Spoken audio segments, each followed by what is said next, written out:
7,000 ہے, 6,000 ہے, 5,000 ہے. تیرا خرچہ 25,000 میں نہیں چلتا, تیرا خرچہ 50,000 میں نہیں چلتا, اور تو اماموں کی تنخواہوں میں کوئی اضافہ کرنے کے لیے تیار نہیں ہے. ٹرسٹیوں اور صدروں, متولیوں, سیکریٹریوں, کان کھول کر سن لو, قیامت میں سب سے سخت عذاب تمہارے اوپر ہوگا, اور تمہارا ہی حساب و کتاب بہت سختی کے ساتھ لیا جائے گا. تمہاری زندگی تمہارا جو ہے بہت سختی کے ساتھ تمہارا حساب و کتاب ہوگا, کیونکہ تم نے اماموں کے گلے دبا کر رکھے ہیں. تمہارا امام مسجد میں ہے, تو رات کے 12 بجے بلائے تو تیرا امام آتا ہے. اگر تو بچے کے کان میں اذان پڑھوائے تو تیرا امام آتا ہے. اگر تو تیل پڑنے کے لیے کہے تو تیرا امام آتا ہے. تمہارے امام اور تمہارے امام تمہارے گھروں کی ساری چیزیں دیکھ بھال بھی کر رہے ہیں, بچوں کو بھی, اور نمازیں اذانیں بھی پڑھ رہے ہیں, اور ان کی تنخواہ 3,000 سے 4,000 لیتا ہے. ذرا خبردار ہو جا, امام سے جو ہے محبتیں کرو, اور وہ جو شاعروں اور جو تمام لوگوں کو جو تم پیسہ دے رہے ہو اس پیسے کو دینا بند کرو, اماموں کی تنخواہوں میں اضافہ کرو, اور جلسے کرنے کے لیے فری کے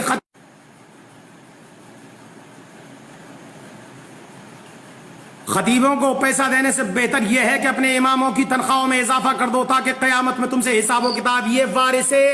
یہ وارث نبی ہیں, وارث نبی, انہوں نے نبی کے مصلے کو سنبھال رکھا ہے. یہ مصلے جو ہے نبی کے مصلے پر بیٹھے ہوئے ہیں, انہوں نے مسجدوں کو سنبھال رکھا ہے, دین کے کام کو کر رکھا ہے. اگر یہ حافظ قرآن اور یہ تمہاری مسجدوں کے امام نہ ہوتے تو تیری مسجد میں اذان کون پڑھتا, تیری مسجد میں لائٹیں کون جلاتا, تیری مسجد میں جو ہے روشنی کون کرتا, یہ سارے کام و کاج کون کرتا؟ مجھے ذرا بتا, تیرا جنازہ کون پڑھاتا, تیرے بچے کو بسم اللہ خانی کون کراتا, اور یہ تیری فاتحہ خانی کون کرتا, تیرے لیے قرآن کون پڑھتا؟ ذرا بتا, اندازہ لگا اور سوچ. اماموں کا گلا گھونٹنے سے بہتر یہ ہے سائیکل امام خرید لے تو تم کفے افسوس ہاتھ ملتے ہو, اور جو پوری دنیا کے لوگوں تم ایئر کنڈیشن میں رہتے ہو تو امام بیچارہ کچھ نہیں کہتا. تم جو ہے تمام بڑے بڑے کمرے اور کوٹھیاں اور بنگلے خریدتے ہو, تم سے امام کچھ نہیں کہتا, اور مگر تم جب کوئی امام چھوٹی سی جھگی اور جھونپڑی خرید لیتا ہے تو فجیدہ کرنا شروع کر دیتے ہو. جگہ جگہ چغلی کے اڈے کھول رکھے ہیں تم نے, اماموں کی برائیاں کرنے پہ لگے ہوئے. 1,000 نیکیاں کرتا ہے امام, 1,000 اچھے کام کرے, اگر کوئی غلطی ہو جائے اس سے تو تم پکڑ لیتے ہو. سنو ظالموں, ڈاکہ ان دکانوں میں پڑتا ہے جن میں مال ہوتا ہے, جن میں ہیرے اور جواہرات ہوتے ہیں, جن کے اندر دولت ہوتی ہے, ان دکانوں میں چوری ہوتی ہے. جن مکانوں میں کچھ نہیں ہوتا, جن دکانوں میں کچھ نہیں ہوتا, ان میں چوری نہیں ہوتی. اس سے پتہ یہ چلتا ہے کہ امام بہکا اس لیے تھا کہ اس کے پاس ایمان کی دولت تھی, شیطان اس کا اس لیے پیچھا کر رہا تھا. تیرا پیچھا کیا کرتا, تو خود ہی شیطان ہے, تیرا پیچھا کیا کرے گا شیطان؟ تو امام کا پیچھا اس لیے کیا کہ اس کے پاس دولت ایمان تھا, وہ قوم کا پیشوا تھا. ظالموں, ان اماموں کے ساتھ بدتمیزیاں کرنا بند کر دو. جب تک کوئی قوم بلندی تک نہیں پہنچتی, جب تک کہ اپنے پیشواؤں کی عزت نہیں کرتی.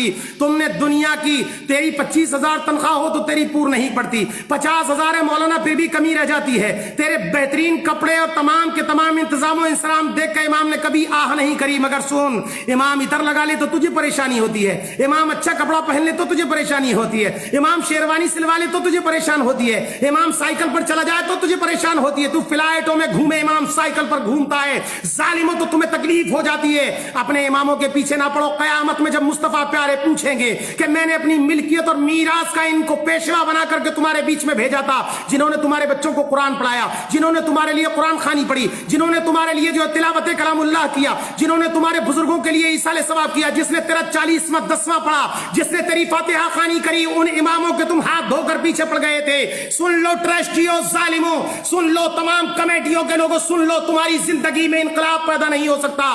تم اپنے گھروں کے خرچے مسجدوں اور مدرسوں کے چندوں سے چلاتے ہو, اور اس کے باوجود امام اگر تمہاری پول پٹی کھول دے تو اماموں کے ہاتھ دھو کر پیچھے پڑ جاتے ہو, طرح طرح کے الزامات لگاتے ہو, عیب لگاتے ہو اماموں پر, اور لگانے کے بعد انہیں مسجدوں سے نکال دیتے ہو. کوئی کہتا ہے 5 سال ہو گئے امام صاحب کو, جلدی نکالو, اور کوئی پوچھے جناب انہوں نے غلطی کیا کی, بولے نہیں, امام کو زیادہ دن نہیں رہنے دینا چاہیے, ان کے تعلقات بہت اچھے بن گئے ہیں. پتہ یہ چلا کہ امام زیادہ دن رہے گا تو تیری ساری خبر رکھے گا. تو کتنا پیسہ مدرسے مسجد کا کھاتا ہے اس کو خبر ہوگی, تو مسجد کے کتنے مال کو دباتا ہے اس کو خبر ہوگی, تیری پول کھول دے گا وہ امام. اس لیے تو ان اماموں کی مخالفت میں لگ گیا. جلدی کرو, اس کو ایسا نہ ہو کہ ہمارے راز کھل جائیں, ہماری پول پٹی کھل جائے, ہماری زندگی جو ہے غرق ہو جائے اور لوگوں میں ہماری جوتیوں دال بٹنے لگ جائے، اس لیے اماموں کے پیچھے پڑتے ہو ظالموں۔ اماموں کی تنخواہ بڑھاؤ، بڑے بڑے خطیب آتے ہیں، شعراء آتے ہیں، بڑے بڑے 25-25 ہزار لے کر جاتے ہیں اور تم ایک ایک رات میں دے دیتے ہو۔